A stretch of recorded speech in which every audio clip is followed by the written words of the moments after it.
नमस्ते, मैं हूं जितेश और आप देख रहे हैं इंडिया वॉइस। झारखंड के पलामू में पीएम मोदी ने जनसभा को संबोधित करते हुए कांग्रेस पर जमकर निशाना साधा है। पीएम ने कांग्रेस पर पाक परस्त होने का आरोप लगाया और कहा कि पहले आतंकी हमले होते थे तब कांग्रेस दुनिया भर में जाकर रोती थी, अब की सरकार में आतंकी रोते हैं। पीएम मोदी ने और क्या कुछ कहा, सुनते हैं। भाइयों और बहनों, आप सभी अपने एक वोट के महत्व को बहुत अच्छी तरह जानते हैं। 2014 में आपके एक वोट ने ऐसा काम किया कि पूरी दुनिया भारत के लोकतंत्र की ताकत को सलाम करने लग गई थी। आपने 2014 में अपने एक वोट से कांग्रेस की महाभ्रष्ट सरकार को हटा दिया था। आपके एक वोट ने बीजेपी एनडीए की सरकार बनाई और आपके इस एक वोट की ताकत का परिणाम क्या हुआ? आज भारत का पूरी दुनिया में डंका बज रहा है।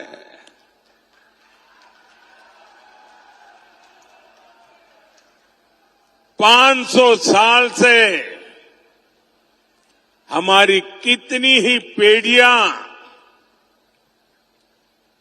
संघर्ष करती रही, इंतजार करती रही, लाखों लोग शहीद होते रहे। 500 साल लंबा अविरत संघर्ष चला।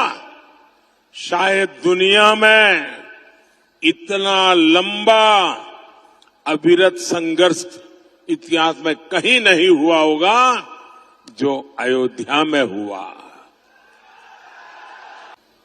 भाइयों बहनों, मेरे जीवन को आप भली भांति जानते हैं। मैं गरीबी का जीवन जीकर आया हूं। मैंने गरीबी को जिया है। गरीब की जिंदगी कितनी तकलीफ वाली होती है ना, उससे मैं गुजरते गुजरते यहां आया हूं। इसलिए 10 वर्षों में गरीब कल्याण की हर योजना की प्रेरणा मेरे अपने जीवन के अनुभव से जन्म लिया है। एक वो स्थिति थी जब आतंकी हमले के बाद कांग्रेस की डरपोक सरकार दुनिया भर में जाकर रोती थी। ये स्थिति कि पाकिस्तान, वो वक्त चला गया जब हम दुनिया में जाकर के रोते रहे। आज स्थिति ये है, पाकिस्तान दुनिया भर में जाकर के रो रहा है। बचाओ बचाओ चिल्ला रहा है। आज पाकिस्तान के नेता कांग्रेस के शहजादे को पीएम बनाने के लिए दुआ कर रहे हैं, लेकिन मजबूत भारत तो अब मजबूत सरकार ही चाहता है। तो वहीं दिल्ली में आतंकियों के लगातार धमकी दिए जाने को लेकर दिल्ली के झंडेवालान माता मंदिर में मॉकड्रिल की गई। आपको बता दें कि मॉकड्रिल के समय पुलिस और एनएसजी कमांडो, डॉग स्क्वाड की टीम और क्राइम ब्रांच के अधिकारी झंडेवालान मंदिर पर मौजूद रहे। वहीं डीसीपी एम हर्षवर्धन की माने तो मॉकड्रिल के तहत 2 आतंकवादी झंडेवाला माता मंदिर में छुपे होने की बात कही गई थी, जिसके बाद Delhi police, NSG commando, dog squad की टीम, क्राइम ब्रांच ने सुरक्षा घेरा बनाकर मंदिर के चारों तरफ अलर्ट किया गया और बताया कि जो लोग घायल हैं फिलहाल उनकी हालत स्थित बताई जा रही है। फिलहाल चूंकि ये मॉकड्रिल थी तो मॉकड्रिल को उसी तरह से तैयार किया गया था जिस तरह से कोई खबर मिलती है किसी बॉम्ब की या किसी आतंकी हमले की, और उसी के तहत ये मॉकड्रिल की गई थी और पूरा माहौल उसी तरह का तैयार किया गया था। तस्वीरों के जरिए आप देख सकते हैं, समझ सकते हैं किस तरह से यहां पर झंडेवालान माता मंदिर पर पुलिस की टीम, पुलिस के साथ साथ एनएसजी कमांडो, डॉग स्क्वाड की टीम पहुंचाई गई। और इस खबर पर ज्यादा जानकारी के साथ संवाददाता अजीत हमारे साथ दिल्ली से जुड़ गए हैं। अजीत, चूंकि कंफ्यूजन दूर कर दीजिए, लोग तस्वीरों में देख रहे होंगे तो समझ रहे होंगे कि ऐसा कुछ हुआ है। दरअसल ये मॉकड्रिल थी, क्या कुछ हुआ एक बार शुरू से बताइए। देखिए, बिल्कुल जितेश, बताना चाहूंगा पिछले कुछ दिनों से जिस तरीके से बीते दिनों दिल्ली के राजधानी दिल्ली और एनसीआर के इलाकों में जिस तरीके से स्कूलों में बम की सूचना मिली थी, वो कहीं ना कहीं पूरी दिल्ली को दहलाने की कोशिश जो की गई थी, लोगों को जो दहशत का माहौल बनाने का प्रयास किया गया था, इन्हीं सब चीजों को देखते हुए ये मॉकड्रिल की गई थी। और ये मॉकड्रिल जो है वो कल झंडेवाला माता मंदिर में की गई थी, जहां पर तमाम चीजों को देखते हुए कि किस तरीके से अगर कोई ऐसी स्थिति आपातकालीन की स्थिति बनती है तो तमाम जो सुरक्षा एजेंसियां हैं उस हालात को निपटने के लिए कितना तैयार हैं और किस तरीके से हालात से निपटना है, इन चीजों से स्थिति से निपटने के लिए ये मॉकड्रिल की गई थी। जो झंडेवाला माता मंदिर में किया गया था उसमें भी यही किया गया कि एक बम विस्फोट हुआ जिसमें 2 लोग घायल भी हुए थे, जिन्हें नजदीकी अस्पताल में भर्ती कराया गया था। और इस ये पूरे के पूरे मॉकड्रिल में तमाम जो सुरक्षा एजेंसियां हैं, चाहे वो दिल्ली पुलिस हो, पैरामिलिट्री कमांडो की बात करें तो एनएसजी हो, या फिर अन्य अगर हम बात करें क्राइम ब्रांच, डॉग स्क्वाड, दमकल, ये तमाम जो जांच एजेंसी, सुरक्षा एजेंसी है, ये उस समय मौजूद रही और हर तरीके से हालात को निपटने के लिए तमाम जो परिस्थितियों का जो किस तरीके से परिस्थिति से निपटना है उसके लिए तैयारियों। बिल्कुल अजीत, और बेहद जरूरी भी होता है दरअसल इस तरह की मॉकड्रिल जो है वो समय समय पर होती रहनी चाहिए। लेकिन अजीत, चूंकि आप दिल्ली को नजदीक से जानते हैं, समझते हैं, एक बात बेहतर तरह से समझते होंगे कि दरअसल कमी यह है कि हम किसी हादसे के बाद जागते हैं। अभी हाल ही में जिस तरह से एक धमकी मिली थी दिल्ली की कई स्कूल्स को, उसके बाद अभी ये मॉकड्रिल सामने आई है। हालांकि इससे पहले ही मॉकड्रिल होती रही है, लेकिन लंबे समय के बाद होती रही है। इस पूरी मॉकड्रिल में अगर हम बात करें तो रिस्पॉन्स टाइम जो है वो क्या रहा टीम का, क्योंकि अगर वाकई में कुछ इस तरह की स्थिति होती है, कभी ना हो लेकिन अगर होती है, उसी तरह से रिस्पॉन्स दिया जा सके।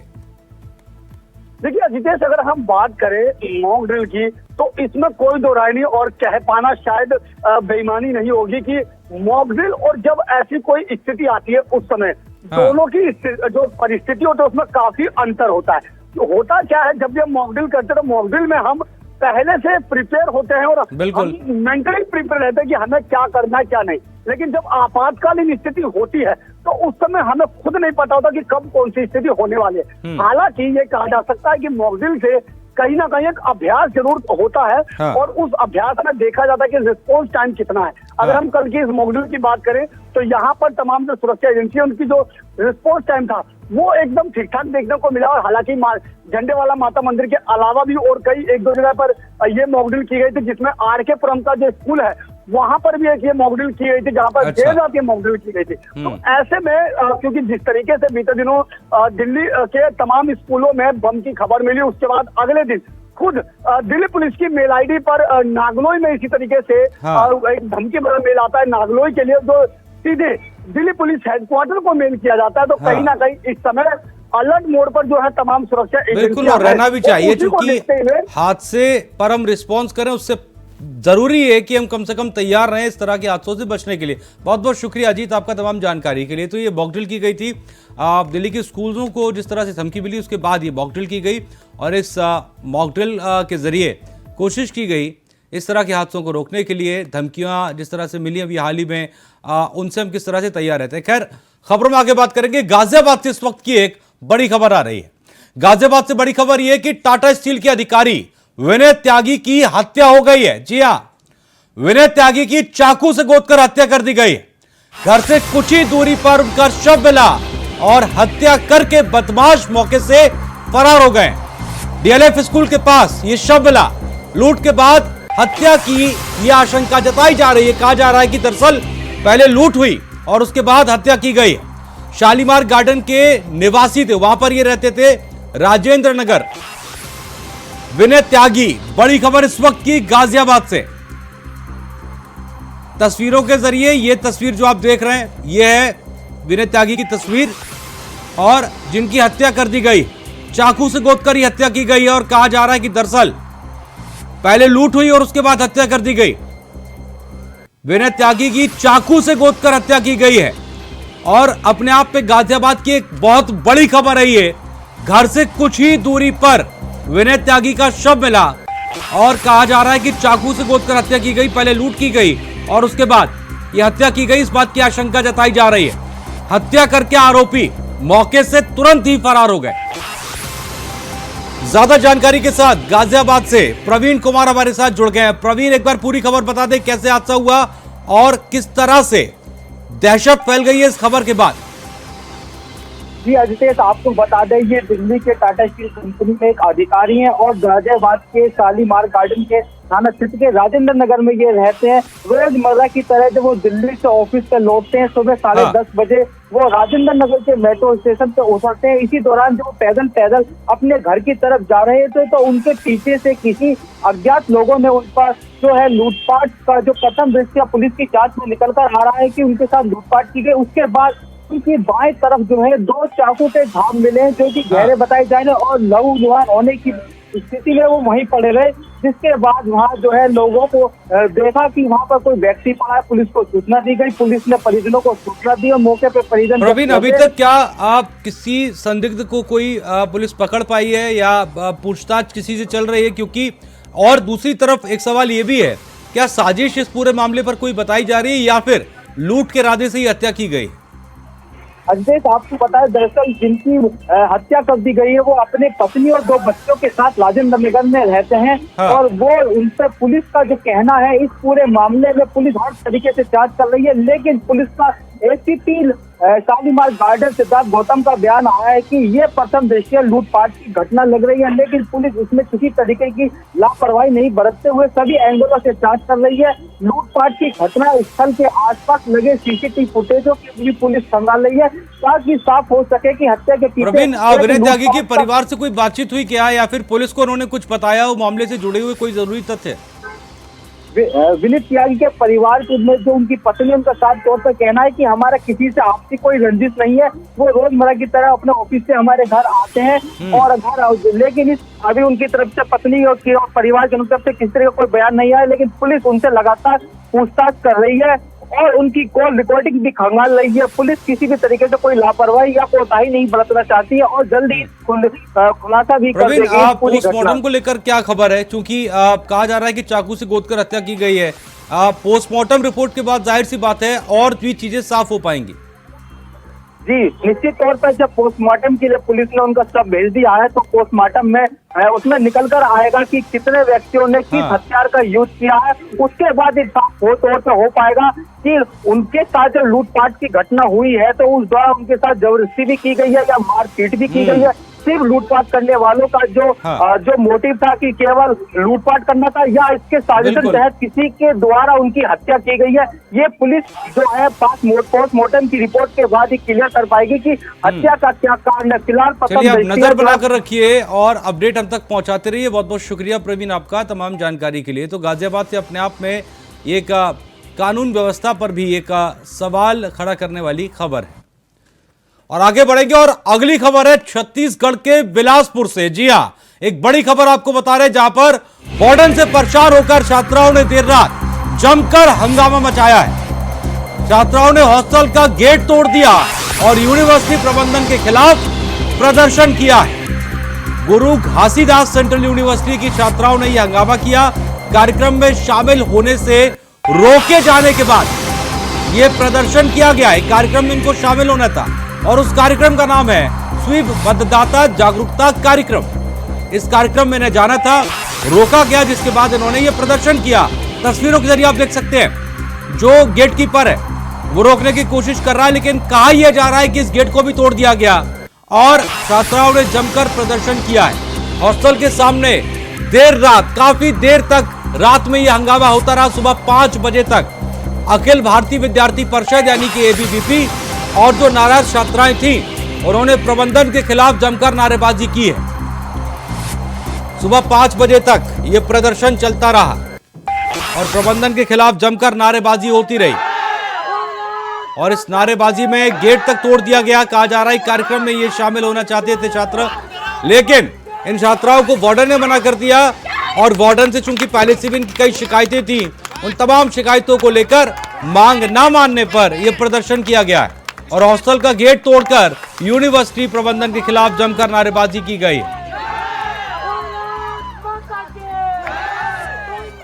तो आप तस्वीरों के जरिए देख सकते हैं और आवाज सुन भी सकते हैं। जोरदार प्रदर्शन छात्राओं का।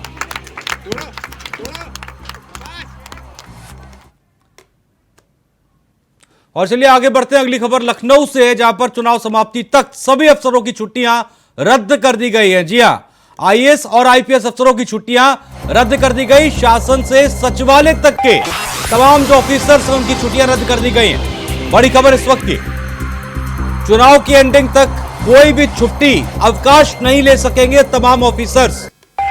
बड़ी खबर इस वक्त की, शासन से लेकर यानी कि जो लोग सरकार में काम करते हैं और सचिवालय तक जो सरकार से जुड़ा कार्यालय, वहां तक के तमाम जो ऑफिसर्स हैं वो अब इलेक्शन की एंडिंग तक छुट्टी नहीं ले सकते हैं। तो शासन से सचिवालय तक ये प्रदर्शन किया गया है। चुनाव की समाप्ति तक अवकाश नहीं ले पाएंगे और अवकाश के लिए खास तौर पर यह कहा गया है कि कोई भी अवकाश नहीं लेगा और जब तक चुनाव की एंडिंग नहीं हो जाएगी।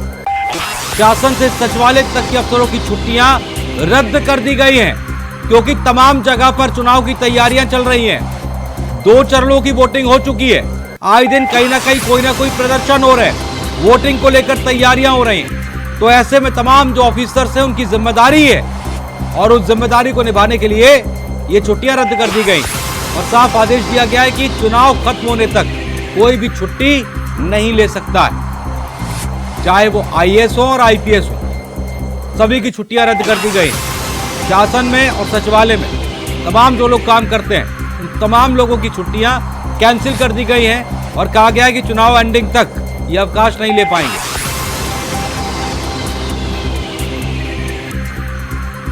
तो बड़ी खबर इस वक्त की है लखनऊ से, जहां पर चुनाव की एंडिंग तक तमाम ऑफिसर्स की छुट्टियां रद्द कर दी गई। आईएएस और आईपीएस अफसरों की छुट्टियां रद्द की गई और शासन से सचिवालय तक के अफसरों की ये छुट्टियां रद्द कर दी गई। चुनाव की एंडिंग तक कोई भी ऑफिसर अवकाश नहीं ले पाएगा।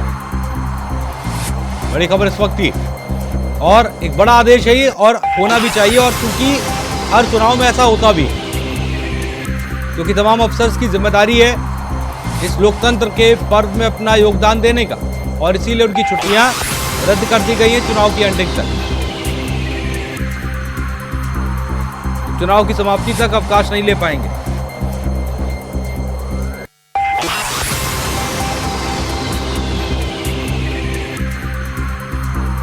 और ज्यादा जानकारी के साथ लखनऊ से मोहम्मद आसिफ बेग हमारे साथ जुड़ गए। आसिफ, आदेश बड़ा है क्योंकि जिम्मेदारी भी बड़ी है।